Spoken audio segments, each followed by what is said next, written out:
Hello everyone, welcome to my channel Drugs Decoded. So in this lecture we'll be discussing about the pharmacology of anti-Parkinsonian drugs. Okay, so starting with the dopamine precursors that is levodopa. तो एक बार हम पहले वाले video में हम discuss कर चुके हैं ऑलरेडी, हम प्रीवियस वीडियो में डिस्कस कर चुके हैं about this conversion and site of action. एक बार हम देख लेते हैं. So this is blood brain barrier, this is periphery and this is brain. ठीक है, पेरिफ्री पे क्या हो रहा है, लेवोडोपा से डोपामिन चेंज हो रहा है in the presence of what, dopa decarboxylase enzyme. ठीक है, डोपा डीकार्बोक्सिलेज एंजाइम का जो को फैक्टर है वो होता है पिरिडॉक्सिन. तो अगर मल्टीविटामिन कॉम्प्लेक्स में पिरिडॉक्सिन इज ऑल्सो कॉन्स्टिट्यूएंट तो क्या होगा, अगर you are taking multivitamin complex containing pyridoxine with levodopa तो क्या होगा, डोपामिन पेरिफेरी पे बहुत ज़्यादा अमाउंट में फॉर्म होने लग जाएगा. ठीक है, तो इसलिए आपको, तो जो पेशेंट लिवोडोपा ले रहे हैं they should not take multivitamin complex containing pyridoxine. Okay, तो ये जो लिवोडोपा से डोपामिन फॉर्म हो रहा है दे एट पेरिफेरी. ठीक है, पेरिफेरी पे ये जो कन्वर्जन है ये अनडिजायरेबल है. क्यों? क्योंकि दो रीज़न. देखो, ब्रेन में भी यही कन्वर्जन हो रहा है, पेरिफेरी में भी हो रहा है. ब्रेन में हमें कन्वर्जन चाहिए क्योंकि हमें डोपामिन चाहिए to treat the symptoms of Parkinson disease. ठीक है, लेकिन हमें पेरिफेरी पे कन्वर्जन क्यों नहीं चाहिए? This is why undesirable. क्यों? क्योंकि डोपामिन जो है वो पेरिफेरी पे क्या करता है, एडवर्स इफेक्ट शो करता है. पहले रीज़न तो ये है, क्या है, कौन से एडवर्स इफेक्ट, पोस्चरल हाइपरटेंशन हो गया, एरिथमिया हो गया और वॉमिटिंग हो गया. ठीक है, दूसरा रीज़न कि हमें ये कन्वर्जन अनडिजायरेबल है. वाई? क्योंकि dopamine blood brain barrier cross नहीं कर सकता है. Only levodopa can cross blood brain barrier. ठीक है, तो इसलिए हमें हमें यहाँ पे क्या स्ट्रैटेजी अपनानी पड़ेगी कि ये जो कन्वर्जन हो रहा है डोपा डीकार्बोक्सिलेज एंजाइम के प्रेजेंस में, हम इस एंजाइम को अगर इनिबिट कर दें तो ये कन्वर्जन हो पाएगा? नहीं हो पाएगा. ठीक है, तो हम एक ड्रग एडमिनिस्टर करते हैं जो कि इस एंजाइम को इनिबिट करती है और उस ड्रग का नाम क्या होता है, कार्बिडोपा. ठीक है, तो कार्बिडोपा को जब आप लिवोडोपा के साथ दोगे तो ये कन्वर्जन नहीं हो पाता है और लिवोडोपा एज इट इज़ कहाँ पर एंटर कर सकता है, ब्लड ब्रेन बैरियर में. ठीक है, तो इस ड्रग को हम क्या बोलते हैं, पेरिफेरल डोपा डीकार्बोक्सिलेज इनिबिटर. ठीक है, जो कि क्या है, कार्बिडोपा. ठीक है, तो अगर मान लो कि हम ये ड्रग इनिबिटर नहीं दे रहे हैं तो लिवोडोपा डोपामिन में चेंज हो रहा है और only 1 to 3% levodopa is able to enter inside the brain. ठीक है, तो डेट्स वाई हमने इस कन्वर्जन को क्या किया, ब्लॉक किया और कार्बिडोपा लिवोडोपा को एक साथ एडमिनिस्टर किया है. तो अब देखते हैं, अगर इसकी कॉम्बिनेशन हम देते हैं तो इसके बेनिफिशियल इफेक्ट होते हैं सारे सिम्टम्स ऑफ पार्किंसन डिजीज. फिर भी tremors respond less well than rigidity और ब्रेडीकाइनेसिया. ठीक है, अब एडवर्स इफेक्ट देखते हैं डोपामिन के, जो हमने बात करी थी अभी, पोस्चरल हाइपोटेंशन हो गया, वो किस लिए होता है, D1 रिसेप्टर स्टिमुलेशन से. एरिथमियाज हो रहे हैं वो किससे हो रहे हैं, बीटा 1 रिसेप्टर स्टिमुलेशन से. और नोजिया एंड वॉमिटिंग भी देखने को मिलता है, वो किस लिए, क्योंकि CTZ chemo receptor trigger zone क्या हो जाता है, स्टिमुलेट हो जाता है. इस वॉमिटिंग के ट्रीटमेंट के लिए हमारे पास जो ड्रग होती है वो कौन सी होती है, डोमपेरिडोन, नॉट मेटेक्लोप्रोमाइड. ठीक है, मेटेक्लोप्रोमाइड आप एडमिनिस्टर नहीं कर सकते, आपको क्या देनी है, डोमपेरिडोन ही एडमिनिस्टर करनी है.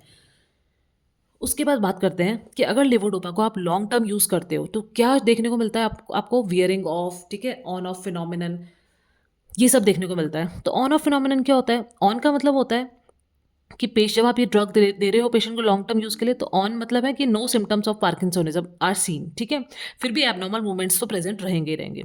ऑफ फिनोमिनन का मतलब क्या होता है, पेशेंट के फुल ब्लोन सिम्टम्स है पार्किंसन डिजीज के, मतलब इस तरह से लग रहा है कि पेशेंट को आपने ट्रीटमेंट ही नहीं दिया जबकि patient already long term use पे है. ठीक है, तो it seems like no treatment is given, patient के फुल ब्लोन सिम्टम रहेंगे पार्किंसन डिजीज के. ठीक है, और ये किस वजह से होता है, due to short half life of levodopa that is 1 to 2 hours. इस वजह से हमको ऑन ऑफ फिनोमिनन देखने को मिलता है और that is reduced by what, carbidopa. Carbidopa अगर आप एडमिनिस्टर करोगे तो ये रिड्यूस हो सकता है. ठीक है, अच्छा, जो लॉन्ग एक्टिंग डोपामिन एगोनिस्ट है जो हम आगे पढ़ेंगे, ठीक है, वो उनकी टेंडेंसी बहुत कम होती है ऑन ऑफ फिनोमिनन शो करने की. ठीक है, अब अगर हम देते हैं प्रोलॉन्ग्ड हाई डोज ट्रीटमेंट देते हैं हम. ठीक है, अब आपने डोज भी ज़्यादा कर रखी है और आप क्या कर रहे हो, प्रोलॉन्ग्ड हाई डोज ट्रीटमेंट अगर आप दे रहे हो, ठीक है, तो हमें क्या देखने को मिलेंगे, एबनॉर्मल कोरिफॉर्म मूवमेंट्स, डिस्काइनेसिया. ठीक है, एबनॉर्मल मूवमेंट्स देखने को मिलेंगे जो कि dyskinesia is what, abnormal choreiform movements, किस किस के, लिम्स, ट्रंक और टंग के. ठीक है,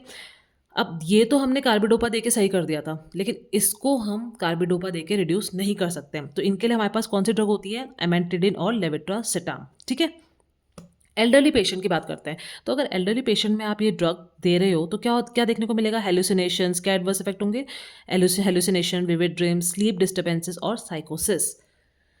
ठीक है, ये भी रिड्यूस नहीं हो सकता अगर आप कार्बिडोपा साथ में दे रहे हो तो. ठीक है, साइकोसिस नहीं रिड्यूस हो सकता आप कार्बिडोपा साथ में दे रहे हो तो. ये भी रिड्यूस नहीं हो सकता प्रोलॉन्ग हाई डोज के जो एडवर्स इफेक्ट है। तो ये जो साइकोसिस है जो एल्डरली में देखने को मिलता है, इसको हम बोलते हैं प्रिसाइसली लिवोडोपा, ठीक है, इंड्यूस्ड साइकोसिस। ठीक है, इसको हम क्या बोलेंगे, लिवोडोपा इंड्यूस्ड साइकोसिस।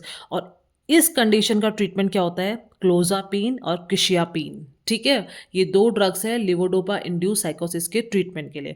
और ये साइकोसिस क्यों देखने को मिलता है, क्योंकि increase dopamine activity in brain, इसकी वजह से। ठीक है, अब हम बात करते हैं आगे कि और क्या क्या एडवर्स इफेक्ट है। मिड्रियासिस देखने को मिलेगा। What is mydriasis, dilation of pupil. So these drugs are contraindicated in angle closure glaucoma. ठीक है, एंगल क्लोजर ग्लोकोमा इसमें प्रेशराइज हो जाता है, ये हम नहीं एडमिनिस्टर कर सकते इनमें।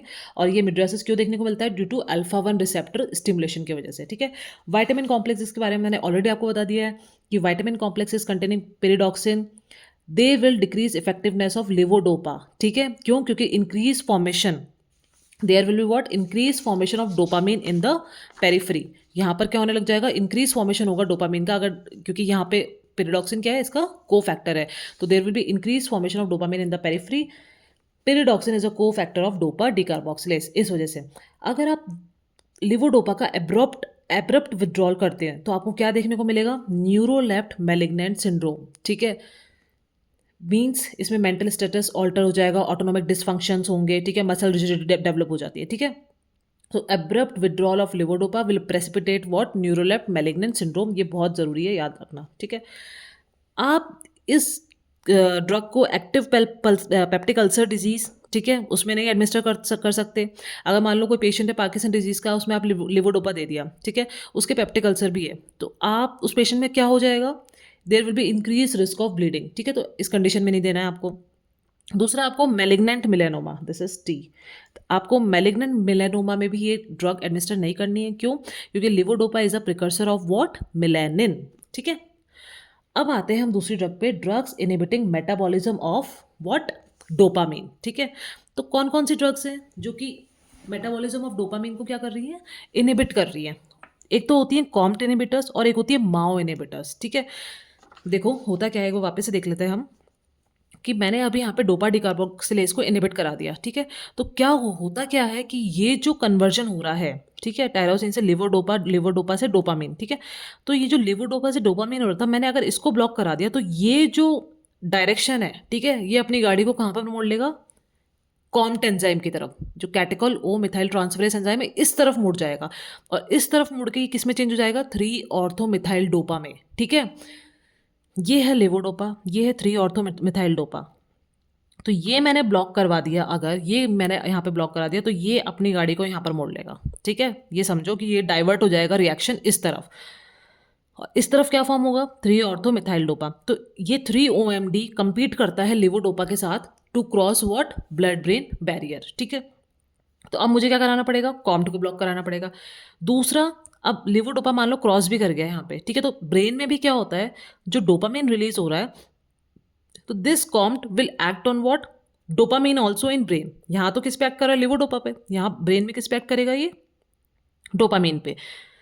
तो डोपामिन पे एक्ट करके किस में, अगेन किस में चेंज करता है, 3 OMD में, इन ग्लियल सेल्स। तो मुझे ये और ये ब्लॉक कराना पड़ता है। ठीक है, दूसरा क्या हो रहा है, दूसरा और इनहिबिटर्स कौन है, हमें किसको इनहिबिट करना पड़ेगा, माओ बी को। क्यों, क्योंकि ये डोपैक फिनाइल एसिटिक एसिड में चेंज कर देता है डोपामीन को, तो इनको इनहिबिट कराना भी बहुत ज़रूरी है।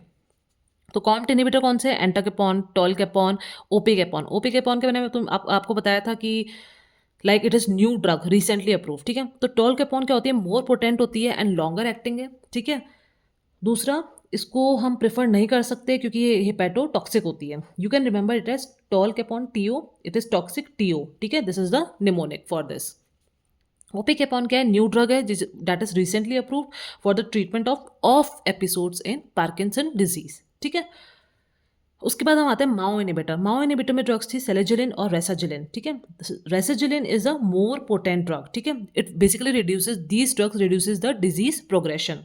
उस रेसाजिलिन और ये सब क्या होती हैं, इरिवर्सिबल प्लस सेलेक्टिव इनहिबिटर्स होती है माओ बी की। ठीक है, monoamine oxidase enzyme B की ये क्या होती है, सेलेक्टिव इनहिबिटर्स होती हैं। ठीक है, ये दोनों ड्रग्स।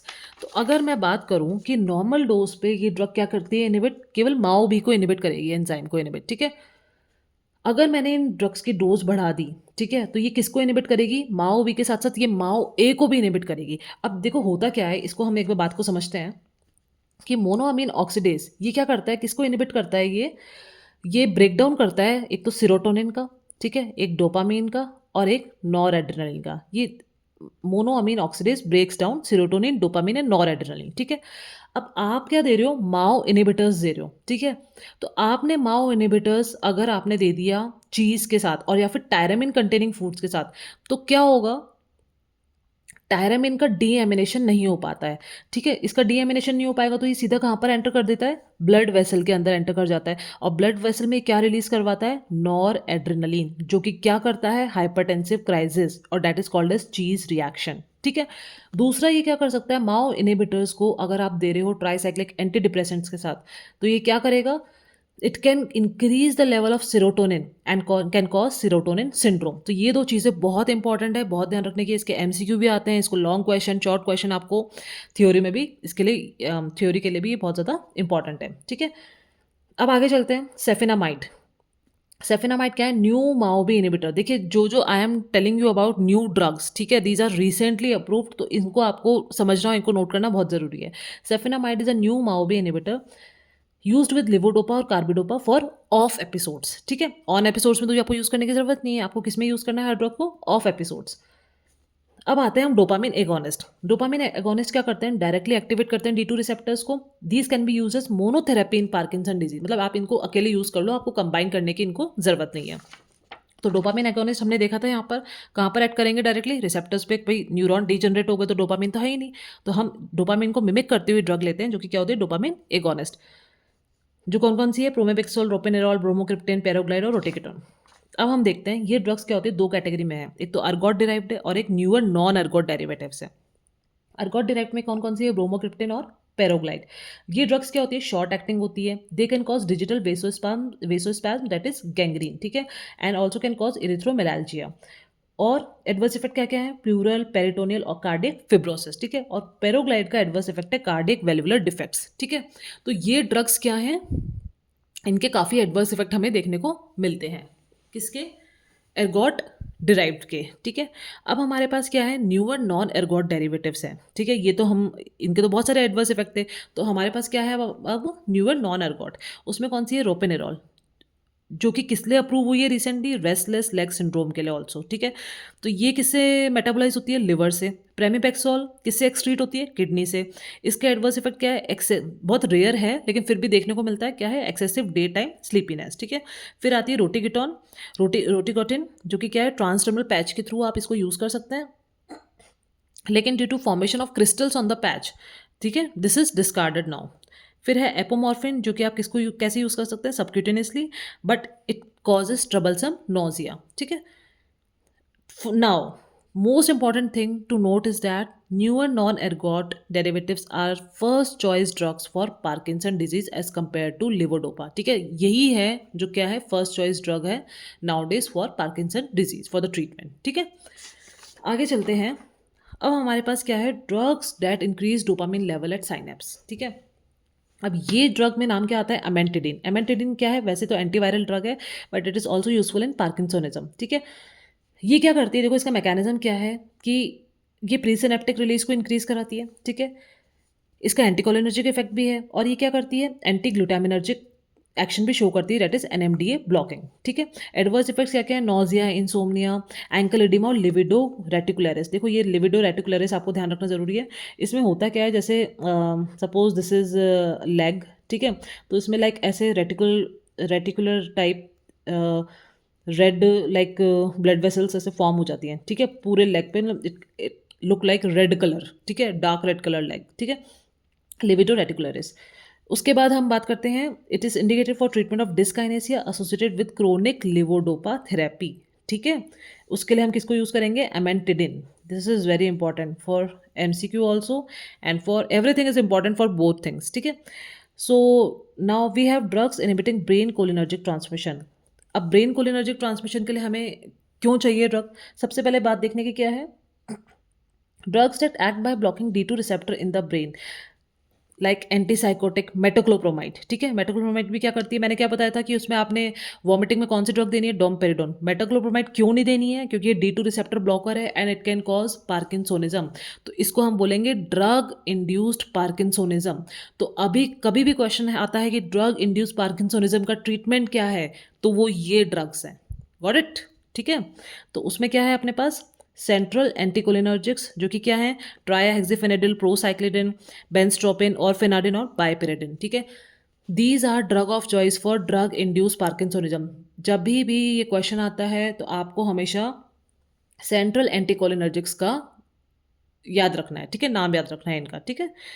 उसके बाद है अपने पास और एक और ड्रग्स क्या है, फर्स्ट जनरेशन एंटीहिस्टामिनिक्स, ठीक है। First generation antihistaminics with having strong anticholinergic properties also, ठीक है। तो वो कौन सी होगी अपने पास, प्रोमिथाजिन और डाइफेन हाइड्रामीन। So this completes the topic about the pharmacology of anti Parkinsonian drugs also, and how they act, how they show their action, what are the adverse effect, and this is the way you have to write answer in exam also, ठीक है।